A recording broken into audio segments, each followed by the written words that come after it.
നബി സല്ലല്ലാഹു അലൈഹി വസല്ലം പറഞ്ഞതായി ഇമാം അൽ ബുഖാരി അദ്ദേഹത്തിന്റെ അൽ അദബുൽ മുഫ്രദിൽ ഉദ്ധരിക്കുന്ന ഹദീസിൽ കാണാം. നബി സല്ലല്ലാഹു അലൈഹി വസല്ലം പറഞ്ഞു, തഹാദു തഹാബു, ജനങ്ങളെ നിങ്ങൾ പരസ്പരം ഹദിയകൾ കൈമാറുക, പരസ്പരം സമ്മാനങ്ങൾ നൽകുക, പരസ്പരം ഗിഫ്റ്റ് ചെയ്യുക.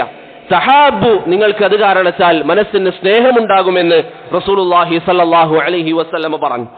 അനസ് ഇബ്നു മാലിക് റളിയല്ലാഹു അൻഹു അദ്ദേഹത്തിന്റെ മക്കളോട് പറയാറുണ്ട്, നിങ്ങൾ ജനങ്ങൾക്ക് ഹദിയ നൽകുക, സമ്മാനങ്ങൾ നൽകുക, അത് നിങ്ങളുടെ ബന്ധത്തെ ഊട്ടിയുറപ്പിക്കാൻ സഹായിക്കുമെന്ന് അനസ് റളിയല്ലാഹു അൻഹു നസീഹത്ത് നൽകാറുണ്ടായിരുന്നു. അതുകൊണ്ട് പ്രിയപ്പെട്ടവരെ, നല്ല നല്ല സമ്മാനങ്ങൾ, നല്ല നല്ല ഗിഫ്റ്റുകൾ കൈമാറാൻ നമ്മൾ തയ്യാറാവുക. പരസ്പരം നല്ല ബന്ധമുണ്ടാകാൻ, അള്ളാഹുവിന്റെ വജഹ് ഉദ്ദേശിച്ചുകൊണ്ടുള്ള ബന്ധമുണ്ടാകാൻ അത് സഹായിക്കുമെന്ന് റസൂലുള്ളാഹി സ്വല്ലല്ലാഹു അലൈഹി വസല്ലം സൂചന നൽകുന്നു.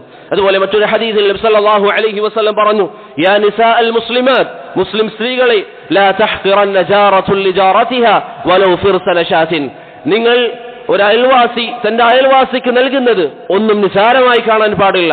അതൊരാടിന്റെ മാംസമില്ലാത്ത എല്ലിൻ കഷ്ണമാണെങ്കിൽ പോലും അത് നിങ്ങൾ പരസ്പരം നൽകി നിങ്ങൾക്കിടയിലുള്ള ബന്ധം സ്ഥാപിക്കണമെന്ന് റസൂലുള്ളാഹി സ്വല്ലല്ലാഹു അലൈഹി വസല്ലം പറഞ്ഞു.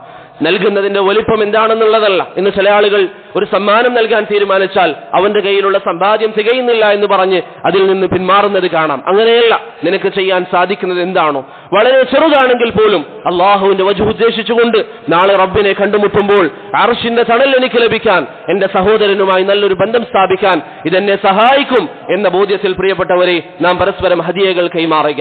അതുപോലെ മറ്റൊരു ഹദീസിൽ നബി സല്ലല്ലാഹു അലൈഹി വസല്ലം പറഞ്ഞു, അവല അദുല്ലുകും അലാ ഷൈഇൻ ഇദാ ഫഅൽതുമൂഹു തഹാബബ്തും, ഞാൻ നിങ്ങൾക്കൊരു കാര്യം പറഞ്ഞു തരാം, അത് നിങ്ങൾ ചെയ്താൽ നിങ്ങൾക്കിടയിൽ സ്നേഹമുണ്ടാകും. നബി സല്ലല്ലാഹു അലൈഹി വസല്ലം പറയുന്നു, അഫ്ശു സലാമ ബൈനക്കും, നിങ്ങൾക്കിടയിൽ പരസ്പരം സലാം വ്യാപിപ്പിക്കുക. എന്റെ പ്രിയപ്പെട്ട സഹോദരങ്ങൾ, കൂട്ടുകാർ, എന്റെ സംസാരം കേൾക്കുന്നവർ, ഇന്ന് പലരും ഫോൺ വിളിച്ചാൽ ഫസ്റ്റ് തന്നെ എന്ത് പറയും? പറയടാ, സംസാരിക്കും, സാധാരണ സംസാരങ്ങൾ. പ്രിയപ്പെട്ടവരെ, അതിനു പകരം അള്ളാഹുവിന്റെ ദീന് പറയുന്നത് പോലെ സലാം പറഞ്ഞ് പരസ്പരം അള്ളാഹുവിന്റെ മാർഗത്തിൽ ആ ഇഷ്ടമുണ്ടാക്കിയെടുക്കാൻ നാം പരിശ്രമിക്കുക.